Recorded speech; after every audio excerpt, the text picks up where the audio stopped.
4 तारीख को मिठाई भी खिलाएंगे आपको, और अब मिठाई बशानी का नहीं, खोया वाला मिठाई खिलाए, क्योंकि पार्टी अब शुरू हुई है। स्टाइल है जो क्रिकेट का इस वक्त जो दुनिया खेली है, ना वो पाकिस्तानी खिलाड़ियों में ना वो इंडिया के खिलाड़ियों में, सबसे समझ लो बुरा पावर प्ले हम चाहिए कि बाबर आजम जो है वो अपना ना है, हमें हमेशा कोई ना कोई स्ट्रेटजी में चेंज नहीं लाना चाहिए। दोस्तों, मैं हूं ज़ीशान, आप देख रहे हैं सोशल ट्यूब। हकीम साहब ने हमें बिल आखिर ज्वाइन कर लिया है और साथ में मौजूद हैं शहरियार भाई।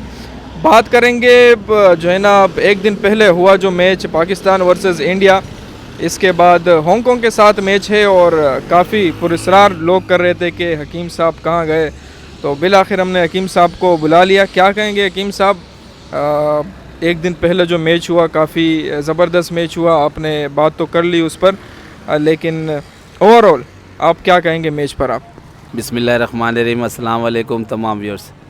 सबसे पहले तो मैं इंडियन टीम को मुबारकबाद देता हूँ कि बहुत अच्छा मैच खेला और बहुत अच्छा जीता, लेकिन ये है कि खुशी इस बात की थी कि हमने लड़ा मैच को, जिस तरीके से हमने सोचा था उससे बढ़कर काम हुआ। आप देखें नसीम शाह किस तरीके से 2 से 3 गेंद पहले अनफिट हो चुका था, लेकिन यार उसने वाकई मुल्क के लिए इतना बेहतरीन बॉलिंग कराया, जो अगर वो थोड़ा सा अनफिट नहीं हो तो जो छक्का उसको लगा था तो वो भी हमारे लिए थोड़ा सा महंगा पड़ गया।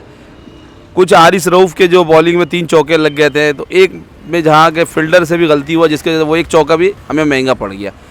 तो बाकी ओवरऑल देखें मैं तो बहुत खुश हूँ। आप देखें कि आपकी टीम जीत कर भी आपके मुल्क में वो खुशी नहीं मनाई जा रही जो खुशी हमारे मुल्क में मनाई जा रही है, क्योंकि आपके पूरे मुल्क में, मुल्क तो बहुत दूर की बात है, पूरी दुनिया में नसीम शाह की बात जिक्र चढ़ा हुआ है।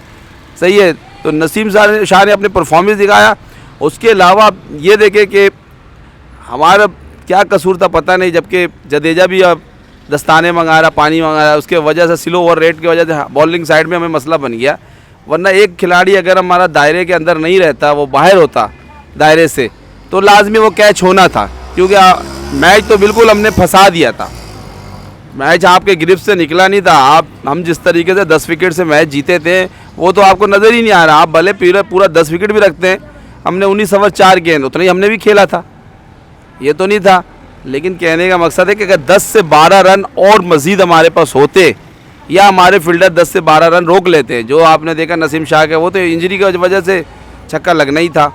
मेरे ख्याल से कि अगर वो इंजरी नसीम शाह को नहीं होता तो वो जो छक्का पड़ा है वो छक्का नसीम शाह को नहीं पड़ता।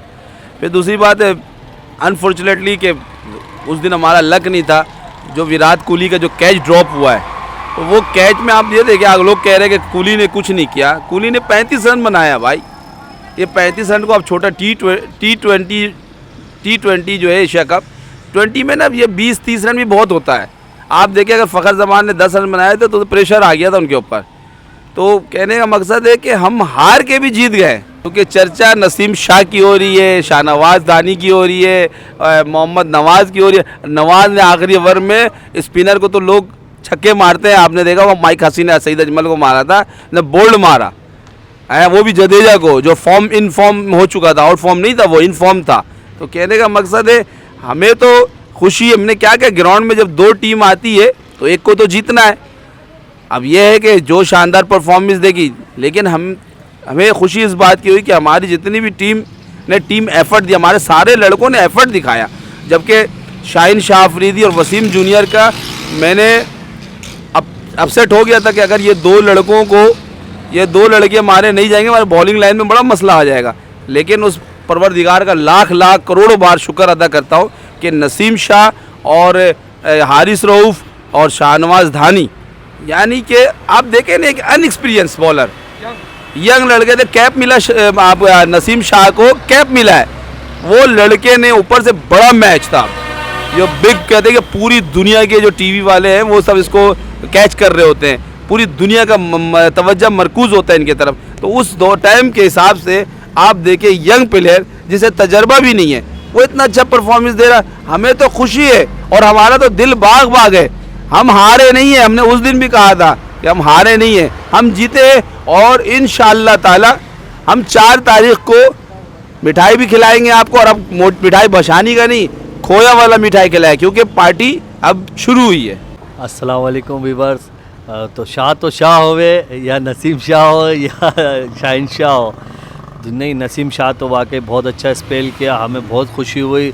हम हारने के बाद भी बहुत खुश हैं क्योंकि हम यही कह रहे सिर्फ 2 से 3 गेंदें ऐसी थी जो थोड़ी सी बेहतर होती तो मैच बिल्कुल हमारे हाथ में थी। 2-3 बॉल पे ही हम समझ लो हार गए। एक 6 वो आ गया, दूसरा और 1-2 मिस फील्डिंग से थोड़ी सी, बाकी जो गुजर गया तो गुजर गया। अब तो हमने नेक्स्ट में देखना है।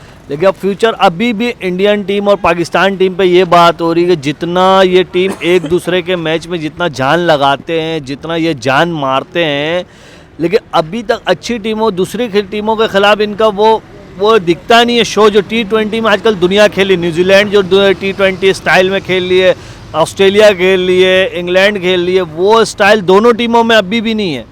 T20 स्टाइल दोनों टीमों में नहीं है क्योंकि उसकी वजह ये ना कि दोनों आपस में तो बहुत जान लगा देते हैं, मार देते हैं ये कर, लेकिन वर्ल्ड कप में जब आते हैं तो इंडिया को आप देख लो, साउथ अफ्रीका से भी नहीं इंडिया वो हो जाता है, न्यूजीलैंड से भी प्रेशर में आ जाता है, इंग्लैंड से भी आ जाता है। हमारा बैट लगी है कि हम ऑस्ट्रेलिया इंडिया हम पे वर्ल्ड कप में भारी होता है, बाकी न्यूजीलैंड इंग्लैंड और साउथ अफ्रीका श्रीलंका ये तो हमसे वर्ल्ड कप वगैरह में हमसे बहुत पीछे, हम इनको इजी मार लेते। लेकिन हमारा T20 क्लास स्टाइल अभी भी नहीं है। इंडिया के पास इतनी पावर हिटिंग है, बैटिंग है, सब कुछ है, लेकिन T20 स्टाइल अभी भी इंडिया के पास नहीं है। एक हार्दिक पांड्या जो हार्ड हिटिंग कर लेता है तो उसकी वजह स्कोर है, लेकिन जो T20 स्टाइल है जो क्रिकेट का इस वक्त जो दुनिया खेली है, ना वो पाकिस्तानी खिलाड़ियों में ना वो इंडिया के खिलाड़ियों में, दोनों खिलाड़ियों में वो स्टाइल अब तक नहीं है। दुनिया का स्टाइल आप देखो, शुरू में आके जैसा अटैक, जैसा अफगानिस्तान खेल रहा है, अफगानिस्तान का अब स्टाइल देख लो। बड़ी टीमों की तो अब स्टाइल को छोड़ो, अफगानिस्तान जिस स्टाइल पावर प्ले जो 6 ओवर लेके जाते हैं, 70 रन 80 रन, और उनके क्लास दिखती है। Off side, leg side, hook, sweep सब शॉट खेलते हैं। हम जो खेल रहे हैं सिर्फ लेग साइड पे घूमने, ऑफ स्टम्प पे चढ़ गए, तो ये सब चीज़ें अब दुनिया जो है ना चारों तरफ खेल लिए हैं। जो आप बड़े बड़े क्रिकेटर को देखो या शुरू के जो आप टॉप ऑर्डर देखोगे, उनका जो स्टाइल होगा ना, फुटवर्क होगा, वो ग्राउंड के चारों तरफ होगा। लेकिन इस वक्त भी इंडिया की टीम में और पाकिस्तान की टीम में ये बहुत कमी है। वो अपने स्टाइल में एक एंड पर खड़े होके सीधे सीधे खेल रहे होंगे, ये ड्राइव मार रहे हैं, बस लेग पे खेल रहे, ये स्टाइल है इनका।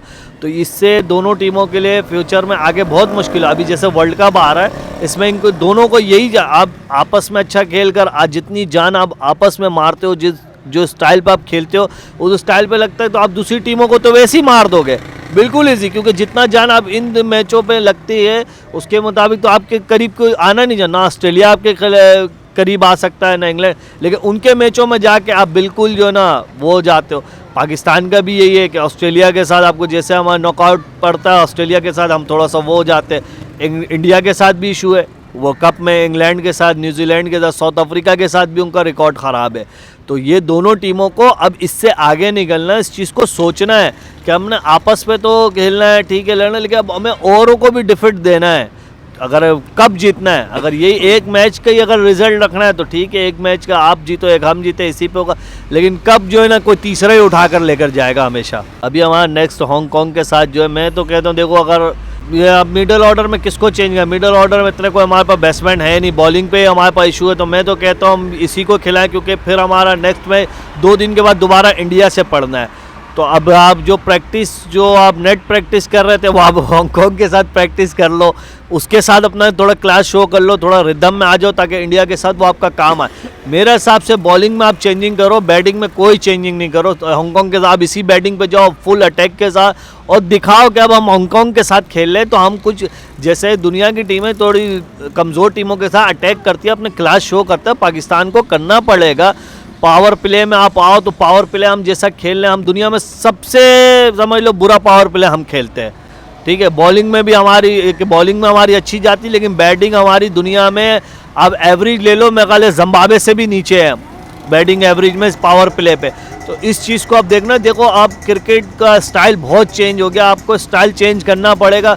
अब उस स्टाइल में खेलोगे तो उन टीमों को डिफिट दोगे, तो ये करना पड़ेगा, बड़ी सोच को लेकर चलना पड़ेगा आपको। अपना स्टाइल बाबर को भी और रिजवान को भी ऊपर से आके अटैक करो। अब ज़रूरी नहीं कि जिनका जो नंबर आपको पता है, अगर हमारा एक बैट्समैन हिटर बहुत अच्छा चल रहा है तो आप उसको आगे भी भेज दो जहाँ हिटिंग की ज़रूरत है। आसिफ को आप सेकंड डाउन भी भेज दो, थर्ड डाउन, कि अगर यहाँ अब स्कोर के अब रन रेट मुझे ऊपर लेके जाना है तो रन रेट तो ऐसे खिलाड़ी को आप भेजो, थोड़ा सा आप चेंजिंग करो इस चीज़ को। अब ये नहीं कि आसिफ वही छठे नंबर पे आएगा तो आसिफ जब हमें पता है उस दिन भी जब हम 12 ओवर पे हम करीब थे 8 ओवर वहाँ पर बाकी था, हमें स्कोर की ज़रूरत थी, तो हम आसिफ को उस वक्त भेज सकते थे कि यार आसिफ 3-4 छक्का मार के जब रन रेट बढ़ा देगा ना, तो आने वाले खिलाड़ी को वैसी कॉन्फिडेंस कि नहीं यार अब हमारा एवरेज 7-8 पे चला गया है, 8 पे जाने के बाद वो और आगे लेकर जाएगा।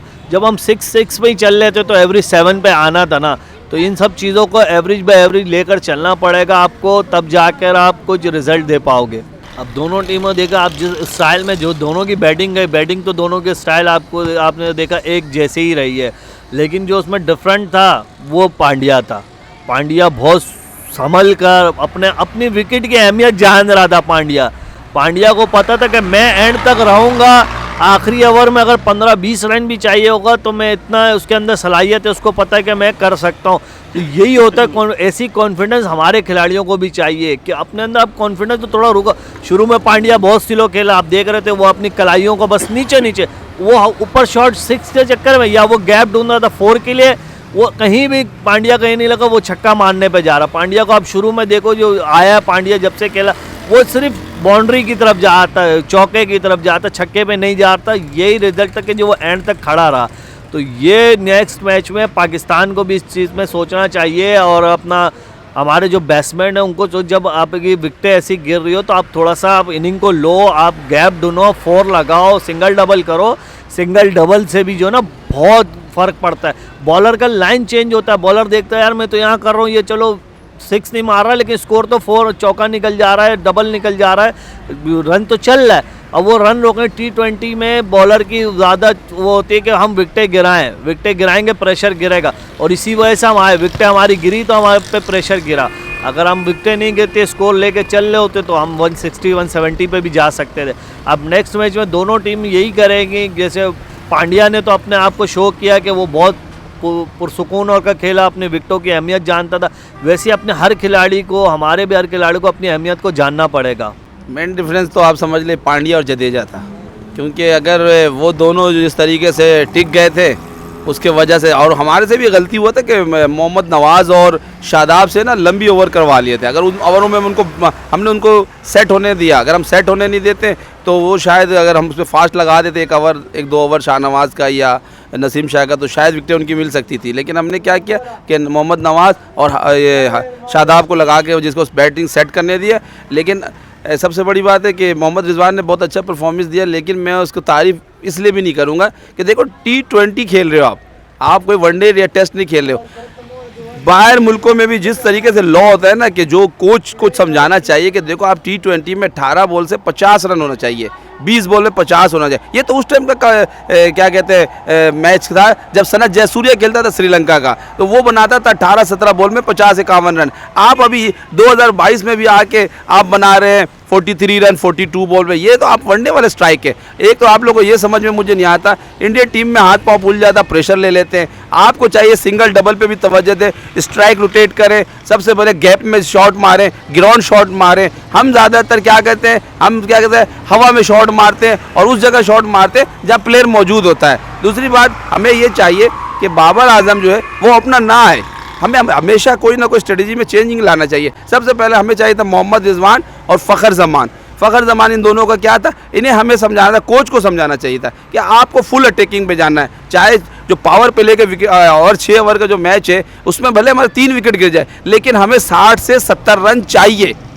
कुछ भी करो, आउट हो रहे कुछ भी करे, अगर हमारी 3 विकेट गिर के अगर 60 से 70 रन हमें 6 ओवर में मिल जाता तो पीछे रह जाता हमारा 13 ओवर 14 ओवर में फिर हम कुछ ना कुछ करते हैं, क्यों ये नहीं। लेकिन क्या था, एक तो हमें समझ में नहीं आया आज तक हमारे प्लेयर का, यार ग्राउंड शॉट ढूंढो, गैप ढूंढो, स्ट्राइक रोटेट करो। सिर्फ आप हवा में शॉट खेलते हैं और वो भी वो खेलते हो जहाँ पर फील्डर मौजूद होता है। तो ये कोताहियों को दूर करें। ओपनर फ़खर जमान हो, मोहम्मद रिजवान हो, और 1 डाउन में कह रहा हूँ कि ये क्या बाबर आजम हो, और फिर 2 डाउन में जो है ये आसिफ अली को मैं कहता हूँ ला देना चाहिए कि जो होगा देखा जाएगा। ऐसे भी वो क्या परफॉर्मेंस दिखा रहा है, 9 रन बनाया था या 7 रन बनाया था, तो हमें तो 150 छक्के वाला कहानी था, तो उस चक्कर में मैं कह रहा हूँ उसको 2 डाउन लाना चाहिए।